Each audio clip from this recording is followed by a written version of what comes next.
दशमलव कितने प्रकार के होते हैं, है कि नहीं?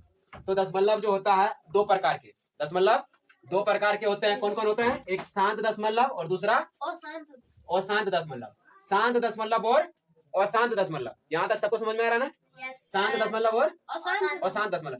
अशांत दशमलव जो है दो प्रकार के होते हैं। अशांत दशमलव कितने प्रकार के होते हैं? दो प्रकार के। अशांत दशमलव दो प्रकार के होते हैं। एक होता है आवर्ती दशमलव और दूसरा क्या?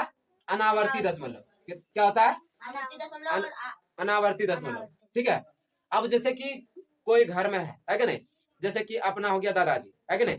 दादाजी का मान लिया जाए दो बेटा, है कि नहीं? दादाजी का दो बेटा। दो बेटा में से मान लिया जाए एक शांत और दूसरा का नाम क्या हो गया? अशांत। अब अशांत, अब शांत जो है इसका कोई बेटा बेटी नहीं है कि नहीं? लेकिन अशांत का दो गो, एक है आवर्ती, है कि नहीं, और दूसरा अनावर्ती। एक आवर्ती और दूसरा अनावर्ती, है कि नहीं? अब इसमें जो है शांत दशमलव जो है एकदम शांत वाला, शांत माहौल, सुनने से भी पता चलता है कि नहीं? तो शांत दशमलव में ये पता कैसे करेंगे? जैसे कि हम लिखेंगे 1/4, एग्जाम्पल में लेंगे 1/4।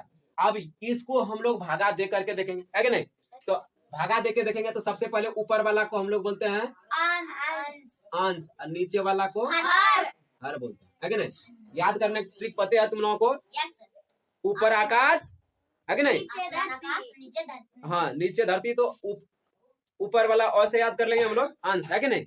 बस, तो आप भागा दे करके चेक कर लेते हैं कि 4 भागा देंगे 1 में, तो बोलो ये लगेगा भागा? कैसे लगेगा? हाँ, तो पॉइंट लगाएंगे। तो पॉइंट लगाने के लिए पहले यहाँ पर लिखेंगे, एक 0 देंगे, उसके बाद इसी को हम लोग बोलते हैं दशमलव, है कि नहीं? आई दशमलव हो गया। ई पॉइंट का मतलब होता है हर एक, जैसे कि हम लोग भागा दे करके एक स्टेप नीचे उतरते हैं, नीचे उतरते हैं कि नहीं? तो वहां पर क्या होता है कि भागा देने के बाद हर हमेशा एक अंक नीचे आता था, है कि नहीं? जैसे कि हम लोग यहाँ लाइन देंगे तो दूसरा अंक उतारेंगे, ठीक है? उस स्थिति में क्या होगा कि हम लोग अभी एक 0 दिए, तो यहाँ पर हो गया अभी 10, हो गया 10। अब 10 लगाएंगे तो 4 बार में कितना आ जाएगा? यहाँ पर 2 बार में लगाएंगे तो कितना आएगा? 8। 2 बार में आएगा 8। घटाएंगे तो यहाँ पर उतरेगा कितना? 2। अब 2, और हम क्या बोले थे कि जब एक स्टेप आगे बढ़े तो एक 0 ऑटोमेटिक आएगा, है कि नहीं? जिस प्रकार से एक अंक अपने से उतरता है, ठीक उसी तरह इसमें एक 0 अपने से आएगा, है कि नहीं? अब एक 0 आने के बाद अब लगाएंगे कितना हम लोग? 5 बार में 20 होगा कि नहीं? 4 पंचे 20। आइए देखो, ये पूरा कट गया। अब कट गया, इसका मतलब ये हो गया कौन सा दशमलव? शांत। क्या हो गया? शांत। तो इसका आंसर हो गया 0.25, है कि नहीं? ये हो गया अशांत दशमलव। अब अगला में हम लोग क्या ट्राई मारेंगे कि अशांत दशमलव का काम खत्म हो गया, शांत दशमलव का काम खत्म हो गया। अब करेंगे हम लोग अशांत दशमलव। किस पर करेंगे? अशांत दशमलव। और ये जो होते हैं दो प्रकार के, आवर्ती और अनावर्ती। तो आवर्ती वाला क्या करेंगे? 1/3 को उठाएंगे और भागा दे करके देखेंगे। 3 से अगर भाग करते हैं 1 में नहीं लगेगा तो एक 0 देंगे, और वही बात पुरानी बात की यहाँ पर एक दशमलव देंगे, 0 वाला पेड़ लग गया कि नहीं? हर एक स्टेप में यहाँ 10। तो अब लगाएंगे कितना बार में? 3 बार में लगाते हैं तो 9 आता है, तो घटा करके लिखेंगे कितना? 1 लिखेंगे, 1 लिखेंगे कि नहीं? अब ई दशमलव क्या करता है? हर हमेशा एक स्टेप खत्म होने के बाद दूसरे बाद एक लड्डू देके भेज देता है। भेज दिया, यहाँ 10 हो गया।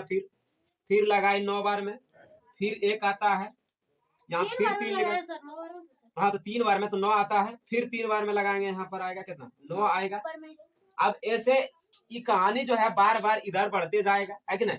तो इसको हम लोग बोलते हैं आवर्ती दशमलव। क्या बोलते हैं? आवर्ती। अब ये लगातार जब 3-3-3 आते रहे ना, तो उतना 3-3 लिखने की जरूरत नहीं है, डायरेक्ट लिखेंगे 3 पर लिखेंगे रेकरिंग। क्या दे देंगे? रेकरिंग। 0.3 रेकरिंग हो गया कि नहीं? तो ये हो गया मेरा क्या? आवर्ती दशमलव। अनावर्ती में देख लो, जब भागफल में इस तरह का आए, देखो एक बार इसमें 1 आता है, ठीक है, भागा देंगे कोई संख्या से, तो इसमें एक बार यह आएगा, उसके बाद क्या होगा? चेंज होते रहेगा। जैसे कि एक बार यहाँ 2 आया, उसके बाद 1। यहाँ पर देखो 2 बार 2 आने के बाद 1, यहाँ 3 बार 2 आया, उसके बाद 1 आया। तो देखो ये हो गया कि अनावर्ती, मतलब कि अलग अलग मतलब कि आते रहेगा। ठीक है, तो रेकरिंग वाला समझ में आ गया? ये भी समझ में आ गया सबको? कोई दिक्कत नहीं ना?